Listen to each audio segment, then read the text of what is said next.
Hello नमस्कार साथियों, मैं अंशुल अग्रवाल अपने YouTube channel Anshul study point में आप सभी का हार्दिक स्वागत करता हूं। तो वही एक मोटिवेशनल कोट के साथ हम क्लास की शुरुआत करते हैं कि सपने उनके सच होते हैं जिनके सपनों में जान होती है। कि सपने उनके सच होते हैं जिनके सपनों में जान होती है। पंखों से कुछ नहीं होता दोस्तों, हौसलों से उड़ान होती है, हौसलों से उड़ान होती है। और इसी लाइन के साथ हम क्लास की शुरुआत करते हैं। हम जब पिछली क्लास पर क्वेश्चंस कर रहे थे तो उसमें हमने अंकित मूल्य पर मार्केट प्राइस पर आधारित प्रश्न किए थे। आज भी उसी अंकित मूल्य पर आधारित प्रश्न ही आज हम इस क्लास में करने जा रहे हैं। बट हमने जो पिछले क्वेश्चंस किए थे उसमें हमने क्वेश्चन में क्या किया था कि हम जब अंकित मूल्य है उस पर छूट दे रहे थे, जितने भी प्रतिशत 20%, 30%, 40%, हम जिस प्रकार की भी छूट हम अंकित मूल्य पर सेलिंग करने पर यानी कि बेचने पर हम दे रहे थे, उसके बाद में भी हमें प्रॉफिट भी हो रहा था। और कई अधिकांश क्वेश्चंस हमने ऐसे देखे थे जिसमें कि हमें क्या हो रहा था, लॉस भी हो रहा था। तो उस प्रकार के क्वेश्चंस हम देख चुके थे। और मैंने आपको जब कि क्वेश्चंस जो बढ़ाया गया अंकित मूल्य पर परसेंटेज होता है और छूट का परसेंटेज, अगर दोनों परसेंटेज सेम है, वैल्यू के रूप में सेम है कि 30% बढ़ाया गया परसेंटेज है और 30% ही छूट का परसेंटेज है, तो मैंने आपको एक फॉर्मूला बताया था कि जब दोनों कंडीशन सेम हो तो हमें P²/100 से सॉल्यूशन करना है। और उस क्वेश्चन में हमेशा ही क्या होगा, लॉस ही होगा। हमें ये बात मैंने आपको बता दी थी।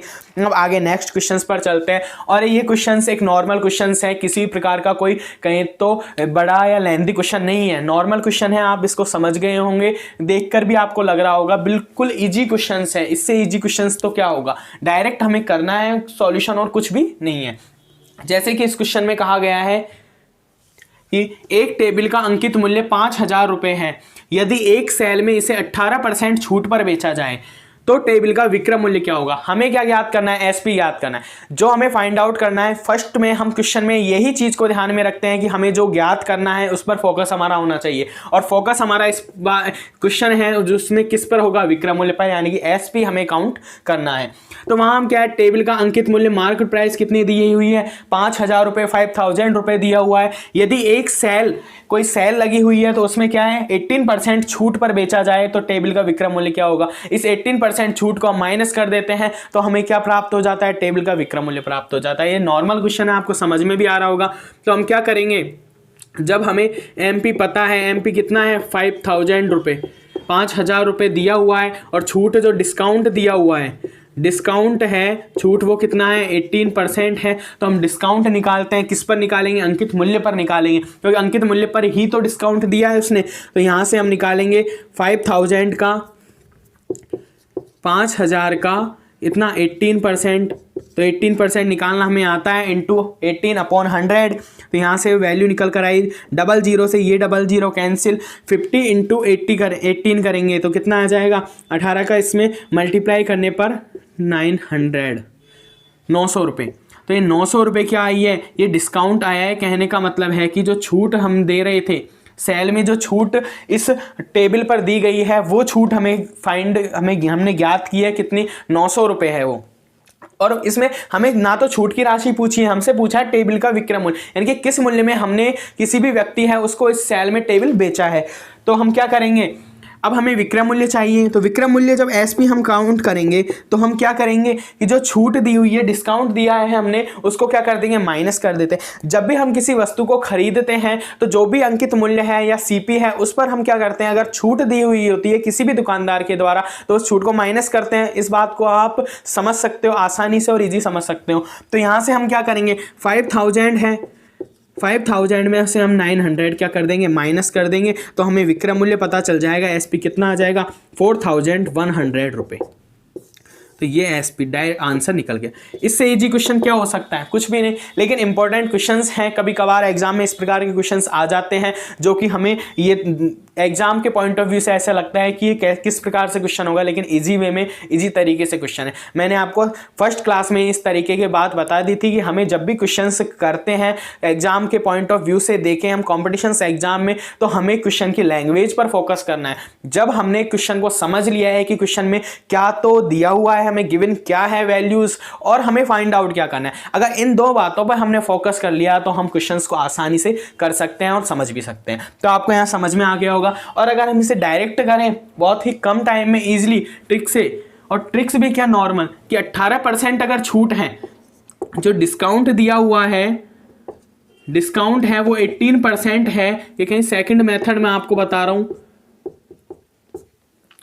सेकंड मेथड से हम करें, डिस्काउंट 18% है तो जो वैल्यू बन जाती है कि इसकी टेबल की जो वैल्यू है वो कितनी आ जाती है, 100 में से हम क्या करेंगे 18 को क्या करेंगे माइनस करेंगे, तो यहां से वैल्यू निकल कर आती है कितनी 82%।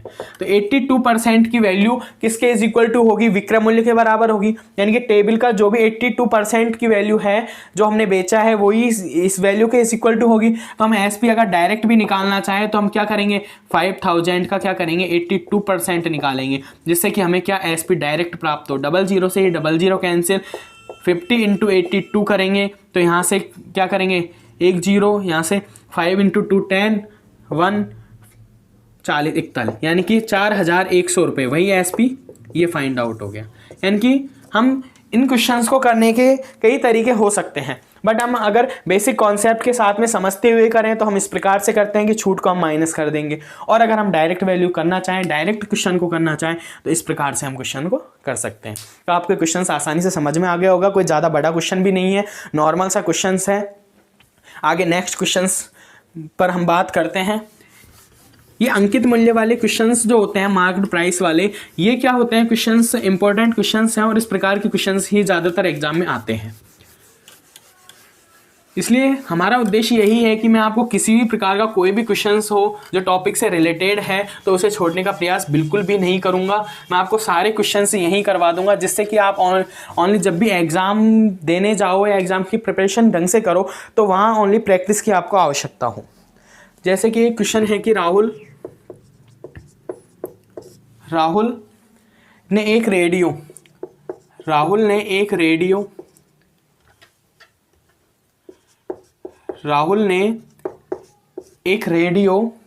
15% छूट पर, कितने 15% छूट पर 510 रुपये में खरीदा। उसने खरीद लिया है कितने 15% छूट पर 510 रुपये में। तो बताओ उसका अंकित मूल्य क्या था, रेडियो का क्या अंकित मूल्य क्या था, जो उस पर मार्क्ड प्राइस थी वो क्या थी, अंकित मूल्य क्या था।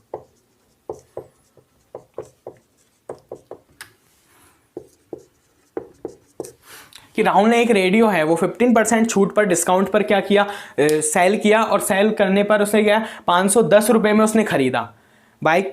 यानी कि कहें तो राहुल ने एक रेडियो खरीदा जो कि 15% छूट पर खरीदा, और 15% छूट होने के बाद में उसने 510 रुपये उस वस्तु के लिए देने पड़े उसको। तो उसका अंकित मूल्य जो मार्क्ड प्राइस था एमपी, वो हमें फाइंड आउट करना है कि वो कितना था जब हमने 15% छूट किसी भी वस्तु पर दे दी है।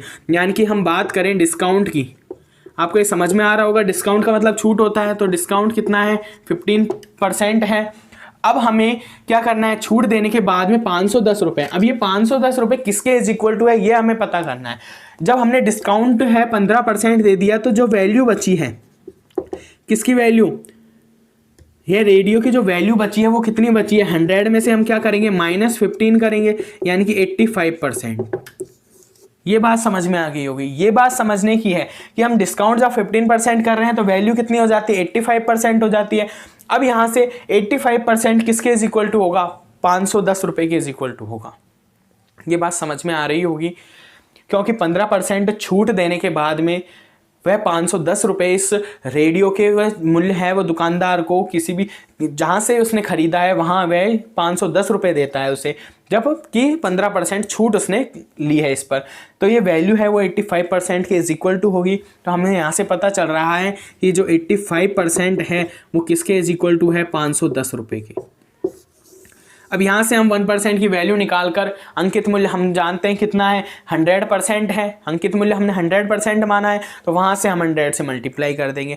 या फिर हम डायरेक्ट ही बात करें तो यहाँ से हमें क्या है वैल्यू पता करनी है। अब यहाँ से ये 85% है वो 510 रुपये के है, ये हमें पता चल रहा है, लेकिन मार्क्ड प्राइस है उस पर हमें मार्केट प्राइस अंकित मूल्य ज्ञात करना है। और अंकित मूल्य क्या है, उसके लिए हम ज्ञात करने के लिए क्या करेंगे, अंकित मूल्य ज्ञात करने के लिए हम क्या करेंगे, माना कि हमने अंकित जो मूल्य है उसको कितना माना है, इसमें x माना है, यानी से तो हमें पता चलेगा कि जो अंकित मूल्य है वो कितना है। तो x माना है तो x का कितना 85%। ये बात समझ में आ गई होगी। जो ये वैल्यू निकल कर आई है अंकित मूल्य पर आई है, अंकित मूल्य का 85% है वो 510 के रुपए के इज इक्वल टू है। यानी कि कहें तो जो 85% जो वैल्यू रेडियो की निकल कर आ रही है वो उसके लिए उसने 510 रुपये दिए हैं।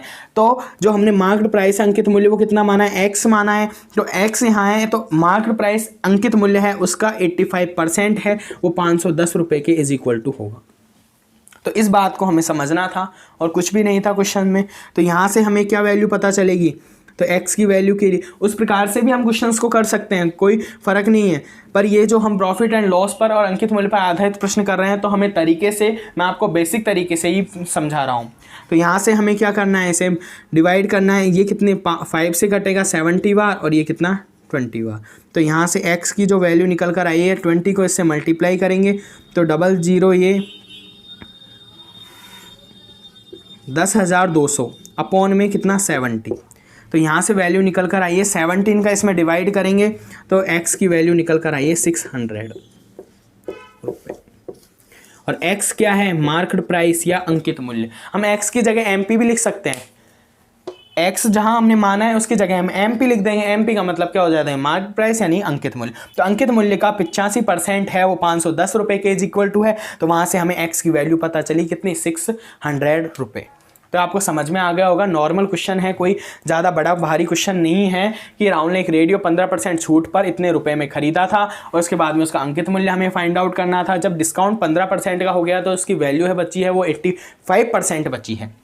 जब 85% उसकी वैल्यू बची है तो जो मार्केट प्राइस हम मानते हैं x है तो x का 85% उस वैल्यू के इज इक्वल टू होगा जो उसने दुकानदार को दिए हैं, कितने 510 रुपये। तो वहाँ उसने 510 रुपये दे दिए हैं। उसके बाद में क्या किया हमने, x की वैल्यू फाइंड आउट की है। x की वैल्यू कितनी आई है, 600 रुपये। यानी कि जो अंकित मूल्य था वो कितना था, 600 रुपये था। तो आपको एक क्वेश्चन है आसानी से समझ में आ गया होगा। अब आगे नेक्स्ट क्वेश्चन पर हम चलते हैं।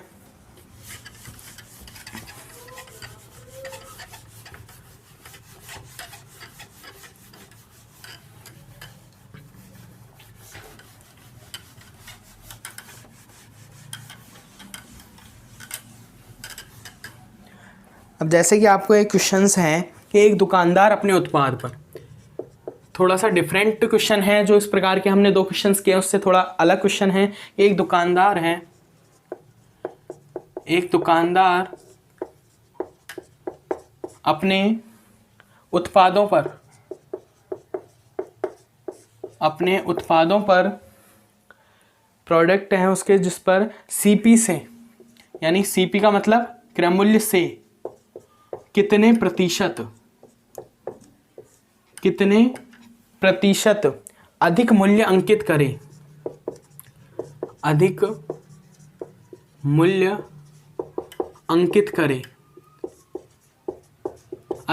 अंकित करें ताकि 25% छूट के बाद, यानी 25% छूट के बाद 20% का लाभ हो, 20% का लाभ हो। अच्छा, हमें ये क्वेश्चन जब करेंगे हम तो हम इस लैंग्वेज से भी हमें समझ में आ रहा है क्वेश्चन क्या, एक दुकानदार अपने प्रोडक्ट्स पर क्या करता है, CP से कितने % अधिक मूल्य अंकित करे। वही हमें ज्ञात क्या करना है, मार्केट प्राइस MP ज्ञात करना है। यहाँ से हमें ये पता चला क्वेश्चन से। मैंने आपको कहा था कि हमें क्या करना है, क्वेश्चंस को जब भी पढ़े हम तो ये हमें पता होना चाहिए कि क्या तो क्वेश्चन में दिया हुआ है और क्या ज्ञात करना है हमें। तो यहाँ हमें पता है कि CP से कितने % अधिक मूल्य अंकित करें, यानी MP हमें फाइंड आउट करना है। ताकि जो कंडीशंस दी हुई है कि 25% छूट के बाद में 25% छूट देने पर, किस पर, अंकित मूल्य पर होगी छूट।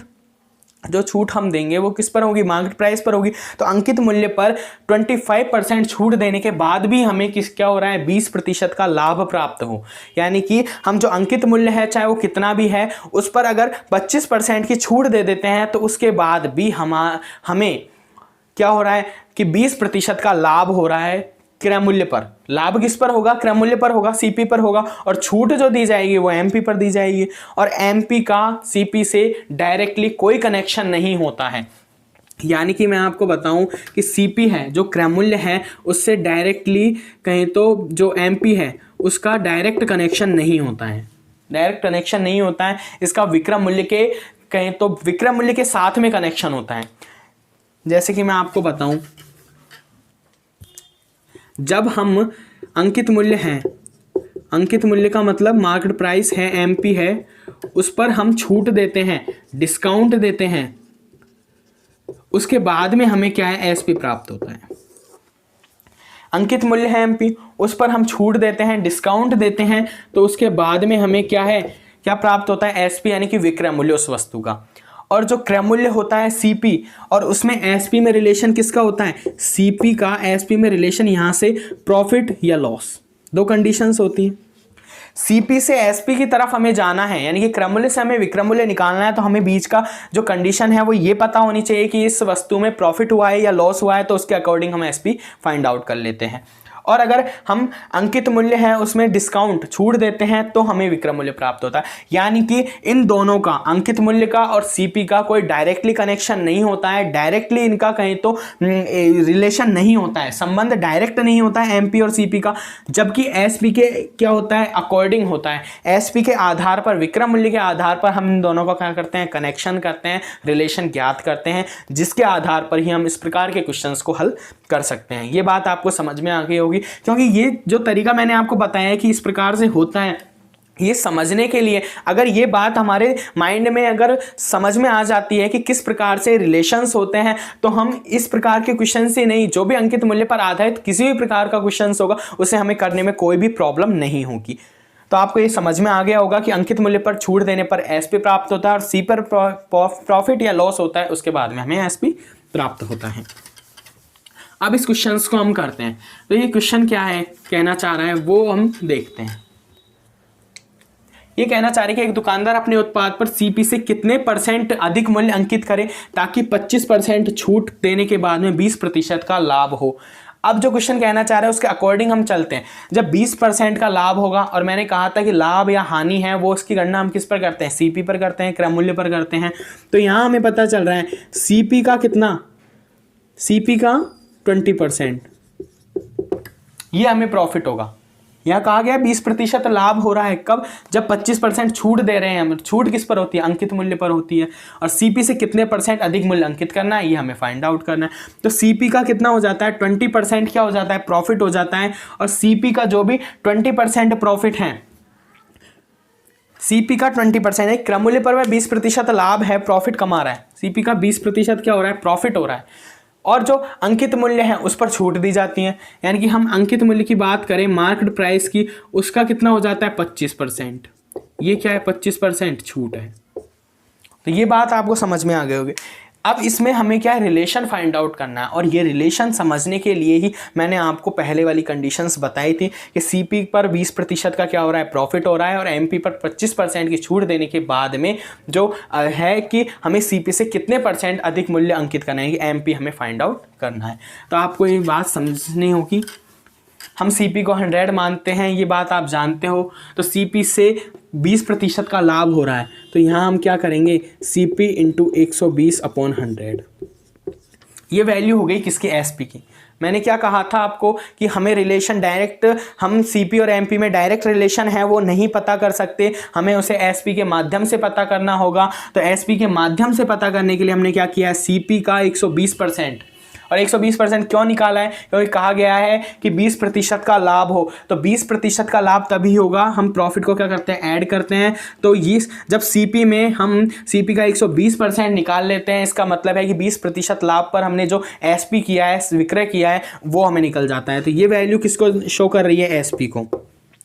अब इसके इज इक्वल टू में वैल्यू लिखनी है। और इज इक्वल टू में वैल्यू क्यों लिखनी है, क्योंकि उधर भी हमें एसपी बनाना है। और एसपी बनाने के लिए हम क्या करते हैं, अंकित मूल्य है, अंकित मूल्य यानी कि मार्केट प्राइस है एमपी, उसका क्या करना है, हमें 25% छूट देनी है। और 25% छूट का मतलब क्या हो जाता है, उसकी वैल्यू जब हम 25% का डिस्काउंट दे देते हैं तो जो वैल्यू निकल कर आती है, मैं आपको बता भी चुका हूं कि 100 में से हम क्या करेंगे, माइनस करेंगे, तो कितना आएगा 75। तो ये जो वैल्यू होगी ये कितनी होगी 75। यहाँ भी हमने वही किया था, 100 था, इसमें प्रॉफिट था इसलिए हमने प्लस किया, वहाँ छूट है इसलिए माइनस किया।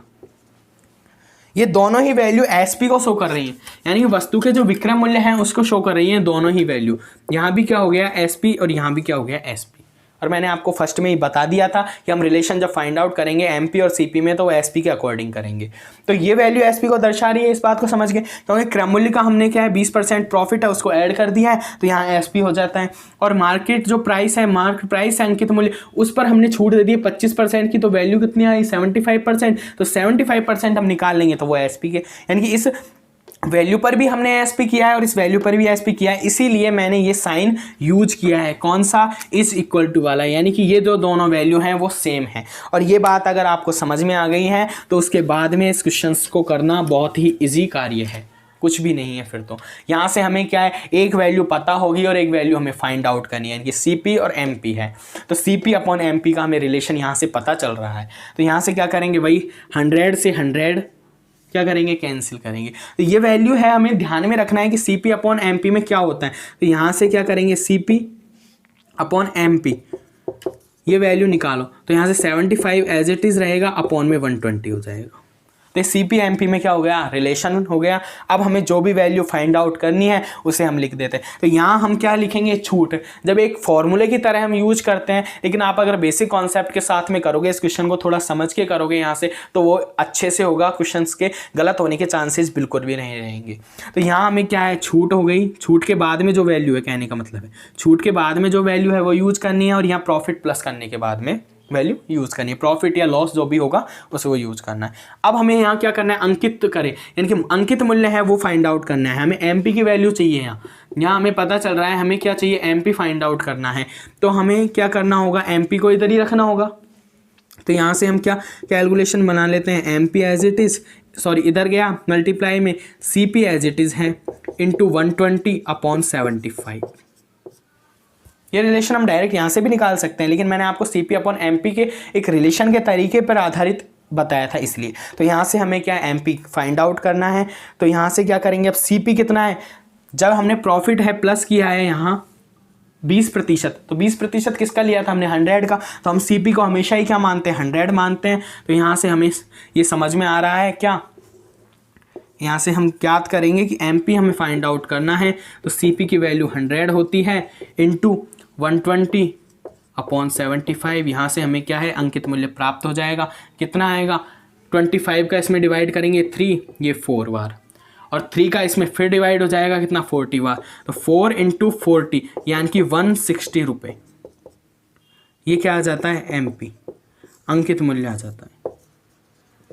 यानी कि कोई भी वस्तु पर हम अंकित मूल्य 160 रुपये करते हैं, जो कि कोई भी वस्तु है अपने, जो दुकानदार है अपने उत्पाद पर सीपी से कितने % अधिक अंकित करता है। अब ये और पूछा क्वेश्चन में कि कितने प्रतिशत अधिक अंकित करता है। अब यहाँ 160 रुपये तो क्या है, ये मार्केट प्राइस अंकित मूल्य आया है, जबकि इसमें पूछा क्या, सीपी से कितने % अधिक अंकित करता है। और सीपी को हमने क्या माना है, 100%। सीपी क्या होता है, 100% हमने माना है। तो ये आंसर नहीं है, क्यों, क्योंकि इसमें अगर यही पूछता कि अंकित मूल्य कितना होगा तो वो कितना हो जाता है, 160 रुपये आ जाएगा आंसर। अंकित मूल्य तो 160 रुपये है, उसके बाद में वह डिस्काउंट 25% इस पर देता है, उसके बाद में भी वह सीपी से कितना प्रतिशत अधिक, वह 20% का लाभ प्रॉफिट कमाता है। लेकिन इस क्वेश्चन में जो कहा गया लैंग्वेज ध्यान में रखो कि कितने % अधिक मूल्य अंकित करे सीपी के अकॉर्डिंग, यानी कि सीपी से कंपेयर कर रहा है इसकी। और यहाँ 100% है और यहाँ 60 है, कहीं तो हमने 100 माना है ना उसको, सीपी को, तो सीपी 100 है और एमपी 160 है। तो यहाँ से हमें पता चल रहा है क्या होगा, 60% आंसर होगा। सीपी से कितने, 60% अधिक है मूल्य अंकित करना होगा। जब हमें अंकित मूल्य पर अगर 25% की हम छूट देते हैं, उसके बावजूद हमें 20% का क्या होगा, प्रॉफिट या लाभ होगा। तो ये क्वेश्चंस आपको अच्छी तरीके से समझ में आया होगा। मैंने इतना प्रयास किया है आपको इस क्वेश्चंस को समझाने का, क्योंकि क्वेश्चंस बेहद ही इंपॉर्टेंट क्वेश्चंस हैं और इस प्रकार का क्वेश्चंस एग्जाम में आने के चांसेस रहते ही हैं। जब भी प्रॉफिट एंड लॉस के टॉपिक पर क्वेश्चंस एग्जामिनर देने का प्रयास करता है एग्जाम में, तो वह इस प्रकार के क्वेश्चंस ही देता है, जिससे कि क्या हो कि क्वेश्चंस करना एक बिल्कुल इजी क्वेश्चंस नहीं देता है एग्जामिनर। क्योंकि जब एग्जाम का पैटर्न है, आप इस बात से भली भांति परिचित हो कि आजकल जो कॉम्पिटिशन्स एग्जाम है वो कितना कहें तो किस लेवल तक पहुंच गया है, उसमें क्वेश्चंस हैं वो इसी प्रकार के आते हैं। एक दुकानदार अपने उत्पाद पर सीपी से कितने % अधिक मूल्यांकित करे ताकि 25% छूट के बाद में भी 20% का लाभ हो। और हमें ये वाली जो कंडीशंस है कि सीपी का 120% निकालने पर एमपी का 75% के इज इक्वल टू होगा। क्योंकि हम दोनों का रिलेशन एसपी के अकॉर्डिंग निकालते हैं। ये भी एसपी की वैल्यू को शो कर रहा है और ये भी एसपी की वैल्यू को शो कर रहा है। तो यहाँ से हमें सीपी अपॉन एमपी पता चल जाता है और जो भी वैल्यू हमें फाइंड आउट करनी है वो हम क्या कर लेते हैं, ज्ञात कर लेते हैं। क्योंकि कई बार यहाँ तो हमने माना है कि सीपी कितना होगा, 100 होगा, जबकि हमें कुछ क्वेश्चंस में सीपी की वैल्यू दी हुई होगी, तो वहाँ हमें वैल्यू यूज में करनी है। यहाँ हमने 100 यूज किया, वहाँ वैल्यू यूज करनी है, उसके अकॉर्डिंग हमें अंकित मूल्य फाइंड आउट करना है। तो यहाँ से अंकित मूल्य फाइंड आउट किया, जबकि क्वेश्चन में पूछा था कि सीपी से कितने % अधिक है, तो इसलिए परसेंट के लिए जब यहाँ 100 है, यहाँ 160 है, तो यहाँ हमें पता चल रहा है कितना होगा, 60% होगा। तो आपको क्वेश्चंस हैं वो अच्छी तरीके से समझ में आया होगा, मैं ऐसी आशा करता हूं।